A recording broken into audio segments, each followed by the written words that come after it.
За COVID-19 дасан зохицох одоо дараагийн арга хэмжээгээ танилцуулъя. За тэгэхээр хүн хоорондын зай барих гэж байгаа.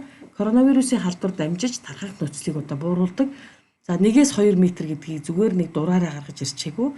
За хүний одоо том хүний одоо ярих, дуулах одоо гарч байгаа энэ шүлсний тусланцрууд маань томоохон тусланцрууд бол одоо маш ойрхон зайд одоо ингэж буучдаг бол нарийн одоо маш жижигхэн тусланцрууд бол 1-2 метрт одоо ингэж тархах юм байна гэдгийг одоо тогтоосон учраас бид хүн хоорондын зайг 1-2 метрт барьяачээ.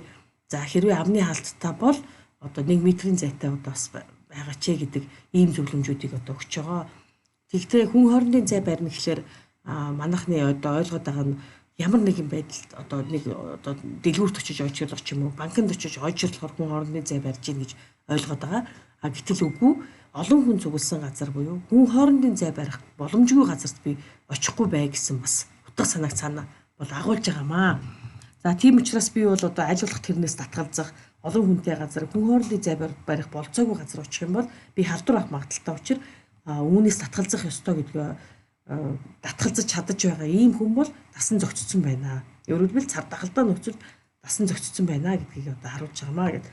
За бусад улс оронд бол одоо яг энэ хүн хоорондын зай барихтай холбоотой асуудлыг бол одоо айгүй тийм дэлгэрүүлэл хүмүүстэй заагаал одоо энийгээ хэдүүлээ барьцгаая гэж байгаа тохиолдол байхгүй байгаа. Яагаад гэвэл хүний хувийн орон зай, хүний одоо тэр орон зай руу ойртохгүй байх гिचлэнгээр ийм зүйлүүдээр илүү Европын орнууд бол илүү айхтар учраас энэ бол тэдний хувьд бол одоо яг айхтар шин зан үйл бол одоо биш байгаа.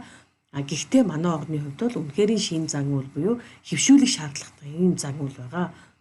За аюулгүй жишээлбэл одоо шатаар одоо өксөж явж байгаа 2 хүн байлаа гэж бодоход 8 шат халгасаад явах юм бол яг 2 метрийн зай болох нь байж гэдэг юм уу гэж ингээд бүх өөрийнхөө явдаг зам маршрут аль болох олон хүнгүй газраар явах олон хүнтэй газарт очихороо за удаан одоо уулзахгүй байх гихчлэнгээр энэ бүх арга хэмжээнүүдийг авч хэрэгжүүлэх шаардлагатай байгаад байна гэдэг.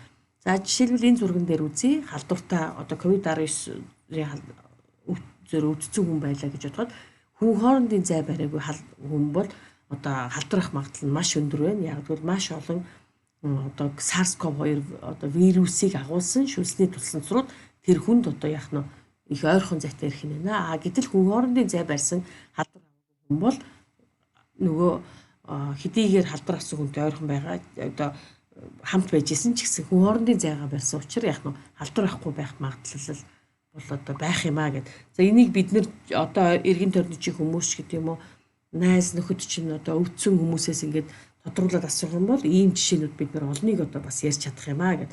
Тэгэхээр цаашдаа бол бид нар COVID-19 дасан зохицохын тулд хүн хоорондын зай барих нь бол маш чухал одоо бас нэг хэвшүүлэх ёстой шин зан үйл байх нэ.